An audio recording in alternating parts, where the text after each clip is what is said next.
ಎಲ್ಲರಿಗೂ ನಮಸ್ಕಾರ.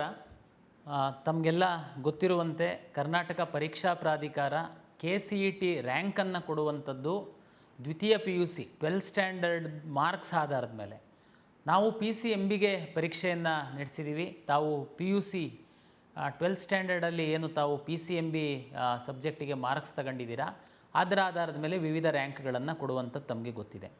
ಸದ್ಯದ ಪರಿಸ್ಥಿತಿಯಲ್ಲಿ ಏನಾಗಿದೆ, ಬೆಸ್ಟ್ ಆಫ್ 2 ಕರ್ನಾಟಕ ಸ್ಟೇಟ್ ಬೋರ್ಡಿಂದು ಫಲಿತಾಂಶವನ್ನು ತೆಗೆದುಕೊಂಡು ಕೊಡೋದಕ್ಕೆ ನಾವು ವೆಯ್ಟ್ ಮಾಡ್ತಾ ಇದ್ವಿ. ತಮಗೆಲ್ಲ ಗೊತ್ತಿದೆ, ಈಗಾಗಲೇ 2ನೇ ಫಲಿತಾಂಶ ಹೊರ ಬಂದಿದೆ. ಅವರು ಬೆಸ್ಟ್ ಆಫ್ 2 ಮಾಡಿ ನಮಗೆ ಡೇಟಾವನ್ನು ಹ್ಯಾಂಡ್ ಓವರ್ ಮಾಡ್ತಾಯಿದ್ದಾರೆ. ಅಲ್ಲಿಗೆ ಕರ್ನಾಟಕ ರಾಜ್ಯದ ಸ್ಟೇಟ್ ಬೋರ್ಡಲ್ಲಿ ಏನು ಪರೀಕ್ಷೆಯನ್ನು ನಡೆಸ್ತಾರೆ, ತಾವೆಲ್ಲ ಯಾರು ಕರ್ನಾಟಕ ಸ್ಟೇಟ್ ಬೋರ್ಡಿನ ವಿದ್ಯಾರ್ಥಿಗಳಾಗಿದ್ದೀರಾ, ನಿಮ್ಮದು ಏನು ನಮಗೆ ಪ್ರಾಬ್ಲಮ್ ಇಲ್ಲ, ನಾವು ಬೋರ್ಡಿಂದ ನೇರವಾಗಿ ತೆಗೆದುಕೊಳ್ತೀವಿ. CBSE ಪರೀಕ್ಷೆ ಫಲಿತಾಂಶ ಬಂದಿರಲಿಲ್ಲ. ರಾಜ್ಯದಲ್ಲಿ ಟೋಟಲ್ಲು 18,000 ಸ್ಟೂಡೆಂಟು CBSE ಬೋರ್ಡ್ ಅವರು ನಮ್ಮ KCET ಪರೀಕ್ಷೆಯನ್ನು ಬರೆದಿದ್ದೀರಾ.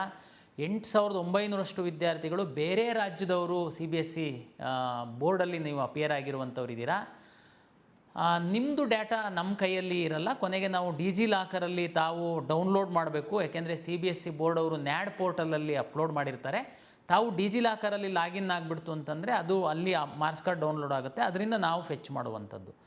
18,000 ಕರ್ನಾಟಕ ರಾಜ್ಯದಲ್ಲಿರುವಂತಹ CBSE ಕಾಲೇಜುಗಳು, ಹೊರ ರಾಜ್ಯಗಳಲ್ಲಿರುವಂತಹ CBSE ಕಾಲೇಜುಗಳಲ್ಲಿ 8,000 ವಿದ್ಯಾರ್ಥಿಗಳು. ತಾವು CBSE ಸ್ಟೇಟ್ ಬೋರ್ಡ್ ಅವರು ಅಪ್ಲೋಡ್ ಮಾಡಿರೋದು ನೀವು ಪ್ರಯತ್ನ ಮಾಡಿದರೆ, ಆದರೂ ನಮಗೆ ಶೇಕಡ 70% ಅಷ್ಟೇ ಬಂದಿದೆ, ಇನ್ನೂ 30% ಬಂದಿಲ್ಲ. ಬಂದಿರೋದ್ರಲ್ಲಿ ಸಹ ಸಣ್ಣ ಕೆಲವು ವಿದ್ಯಾರ್ಥಿಗಳು ಬಂದೇನು ಹೇಳ್ತಿದ್ದಾರೆ, ಕಳೆದ ವರ್ಷದವರು, ಈ ವರ್ಷದವರಲ್ಲ, ಕಳೆದ ವರ್ಷದವರು ಇಂಪ್ರೂವ್ಮೆಂಟ್ ಪರೀಕ್ಷೆಯನ್ನು ತಗೊಂಡಿದ್ವಿ, ಆ ಇಂಪ್ರೂವ್ಮೆಂಟಲ್ಲಿ ನಮಗೆ ಮಾರ್ಕ್ಸ್ ಬಂದಿರುವಂಥದ್ದು ಡಿಸ್ಪ್ಲೇ ಆಗ್ತಾ ಇಲ್ಲ ಅಂತ ಫ್ಯೂ ವಿದ್ಯಾರ್ಥಿಗಳು ಸಹ ತಾವು ಹೇಳ್ತಾ ಇರುವಂಥದ್ದು. ಅದು CBSE ಬೋರ್ಡ್ ಅವರು ಏನು NAD ಪೋರ್ಟಲಲ್ಲಿ ಅಪ್ಲೋಡ್ ಮಾಡಿರ್ತಾರೆ ಅದು ಬರೋದ್ರಿಂದ ಅದು ಆ ರೀತಿ ಕೆಲವು ವಿದ್ಯಾರ್ಥಿಗಳಿಗೆ ಸಮಸ್ಯೆ ಆಗಿದೆ.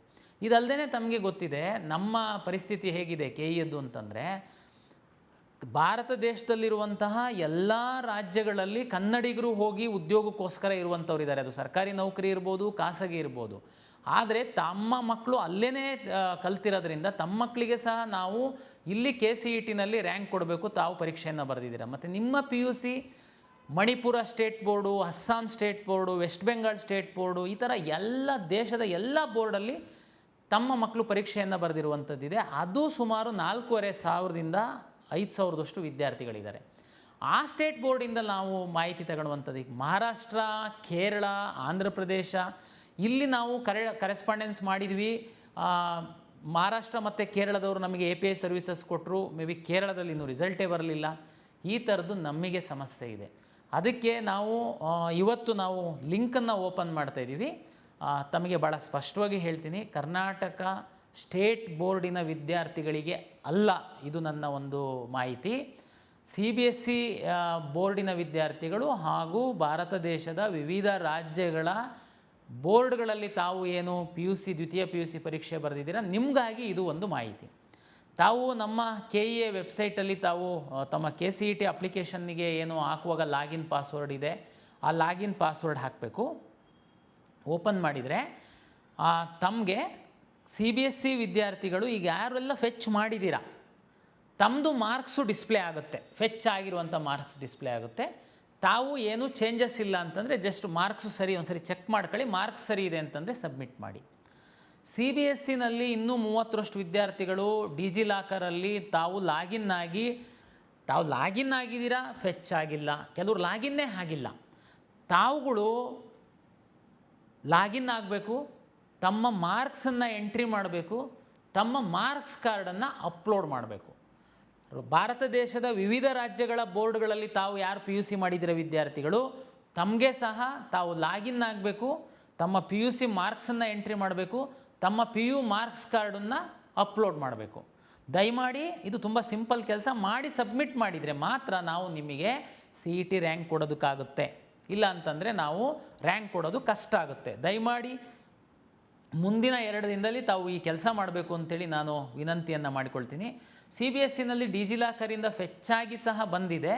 ಅಲ್ಲಿ ಯಾವುದೋ ಮಾರ್ಕ್ಸು ತಪ್ಪು ಫೆಚ್ಚಾಗಿದೆ ಅಂತಂದರೆ ತಾವು ಮಾರ್ಕ್ಸ್ ಕಾರ್ಡ್ ಅಪ್ಲೋಡ್ ಮಾಡಬೇಕು. ತಾವು ಸರಿ ಇರುವಂಥದ್ದನ್ನು ಕೆಳಗಡೆ ಎಂಟ್ರಿ ಮಾಡೋದಕ್ಕೆ ಹೇಳಿ. ತುಂಬ ಸಿಂಪಲ್ ಪ್ರೊಸೀಜರ್ ಇದೆ, ತಮಗೆಲ್ಲ ಈಸಿಯಾಗಿ ಅರ್ಥ ಆಗುತ್ತೆ ಅಂತೇಳಿ ನಾನು ಭಾವಿಸಿದ್ದೀನಿ. ದಯಮಾಡಿ ಯಾರಾದ್ರೂ ಮಾರ್ಕ್ಸನ್ನು ತಪ್ಪಾಗಿ ಎಂಟ್ರಿ ಮಾಡಿದರೆ, ನೀವು ಅಪ್ಲೋಡ್ ಮಾಡಿರೋ ಮಾರ್ಕ್ಸ್ ಕಾರ್ಡ್ ಆಧಾರದ ಮೇಲೆ ನಾವು ಇಲ್ಲಿ ಅದನ್ನು ವೆರಿಫೈ ಮಾಡ್ತೀವಿ. ಅಷ್ಟಕ್ಕೇ ಮುಗಿಯಲ್ಲ.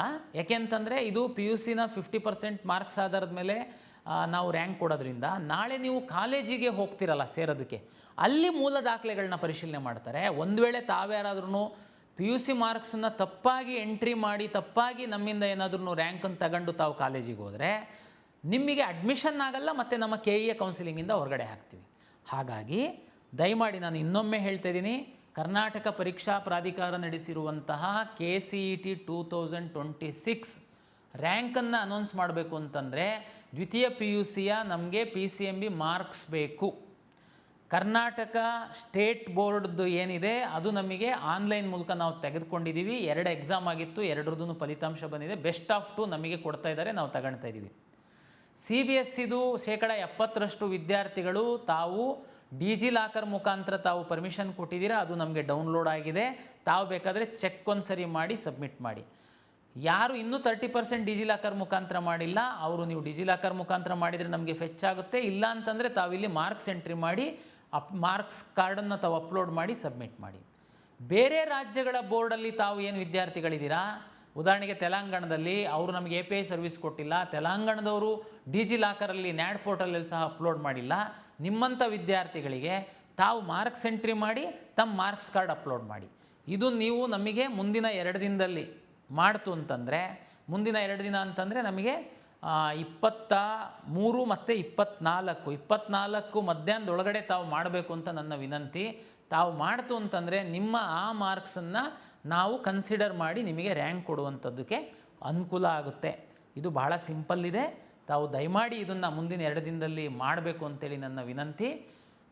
ಮತ್ತೆ ನಾವು ಸುಮಾರು ಈ ಹಿಂದಿನ ನೋಟಿಫಿಕೇಷನ್ಸ್ ಎಲ್ಲ ಹೇಳಿದಾಗ ವಿದ್ಯಾರ್ಥಿಗಳು ಸುಮ್ಮನೆ ಅನ್ನೆಸೆಸರಿ ಗೊಂದಲಕ್ಕೊಳಗಾಗ್ತೀರಾ. ಕರ್ನಾಟಕ ರಾಜ್ಯ ಬೋರ್ಡಿನ ವಿದ್ಯಾರ್ಥಿಗಳು ಏನು ಮಾಡೋಕ್ಕೆ ಹೋಗ್ಬಿಡಿ, ಸುಮ್ಮನೆ ಇದ್ಬಿಡಿ. ನಿಮ್ಮ ಮಾರ್ಕ್ಸನ್ನು ನಾವೇ ಬೋರ್ಡಿಂದ ತಗೊಳ್ತೀವಿ.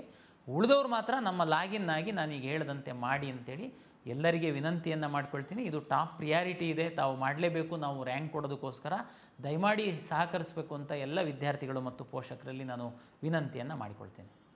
ನಮಸ್ಕಾರ.